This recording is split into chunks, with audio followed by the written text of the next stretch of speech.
बहराड़ी में माई मन गौसिया रजविया प्यार सा इंज मन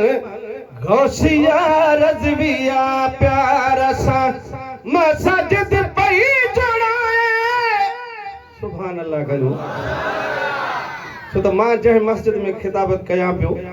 उहा भी साईं जन ठहराई आहे अल्हम्दुलिल्लाह महागो इलाइक़ो आहे सचल टाउन जो तव्हां आया हूंदो दिलवारी अस्पताल जे भर में ही आहे मां सम्झां थो साईं 40-50 लख जो त खाली प्लाट आहे उन ते वरी अडावत थी आहे अल्हम्दुलिल्लाह असांजी दुआयूं आहिनि त इन्हनि मोमिननि खे अल्लाह जी ज़ात दुनिया ऐं हशर में कामयाब ऐं जन्नत में घर अता करे उनखे इंज मन गौसिया रजविया प्यार सा इंज मन गौसिया रजविया प्यार सा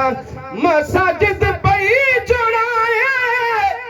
मस्जिदों थी जोड़ाए जिनी सार सा इंज मन गौसिया रजविया प्यार सा इंज मन गौसिया रजविया प्यार सा मोमिन के मस्जिद उठाहिने जन्नत में घरा तन जाया हिने मन बना मस्जिद लिल्लाह ताला हदीस पाक मुझे महबूब जी त चाहे मस्जिद अल्लाह जो घर ठायो रब पाक उन जे लाइ जन्नत में घर जोड़ाईंदो आहे ओ मोमिन के मस्जिद उठाहिने जन्नत में घरा तन जाया हिने जन्नत में घरा तन जाया हिने दीनी खुश खबीरी खुदा दीनी खुश खबीरी खुदा इकरार सा इंज मन गौसिया रजविया प्यार सा इंज मन गौसिया रजविया प्यार सा मस्जिद पई जोड़ाए जिने सार सा इंज मन गौसिया रजविया प्यार सा और बजर कन था को छे तन जी बेशक थी दी बख्श छे आमीन चो सजी जमा रब जी रजा कन था को छे तन जी बेशक थी दी बख्श कन था सा तो सुनो रब सतार सा इंज मन गौसिया रजविया प्यार सा कुरान में अल्लाह साईं फरमायो उहे मोमिन जेके मां अल्लाह के कर्ज़ हसना ॾींदा आहिनि समझो था त अल्लाह जी ज़ात उन्हनि खे उन्हनि पैसनि उन ख़र्च करण जे बदले में उहे जन्नत जा इनाम इकरामनि सां नवाज़ींदो आहे जंहिंजो को अंदाज़ो ई कोन्हे को ओ रब जे रज़ा लाइ कन था को शशे तन जी बेशक थी दी बख्श कन था सा तो सुनो रब सतार सा इंज मन गौसिया रजविया प्यार सा इंज मन गौसिया रजविया प्यार सा तन बांधन जो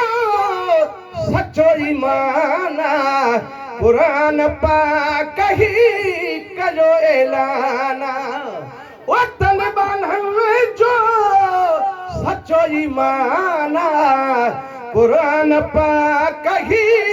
करो ऐलाना करो रब राज़ी चले किरदार सा इंज मन गौसिया रजविया प्यार सा रब जो घर जे आबाद कंदा हने और रब जो घर जे आबाद कंदा हने जण पंहिंजो घर शाद कंदा हने ओ जण पंहिंजो घर शाद कंदा रहंदा हन सुरखुरू रहंदा हन सुरखुरू सने सार सा इंज मन मन गो सिया रजविया प्यार सां इंज मन गो सिया रजविया प्यार सां मुर्कंदा दुनिया आई मजमह शरा आखिरी मिसरा सुभान अल्लाह जो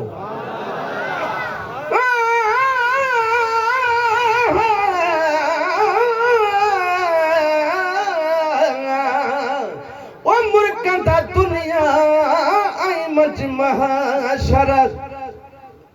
मुर्कंदा दुनिया आई मजमह शरा अर्शी भलो आतन जो मुकादर अर्शी भलो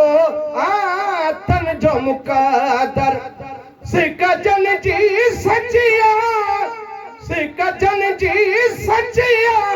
पालना हार सा इंज मन गो सिया रजविया प्यार सा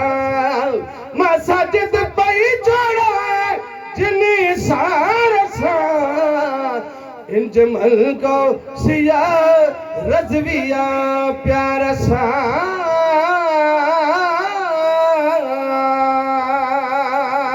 मेहरबानी।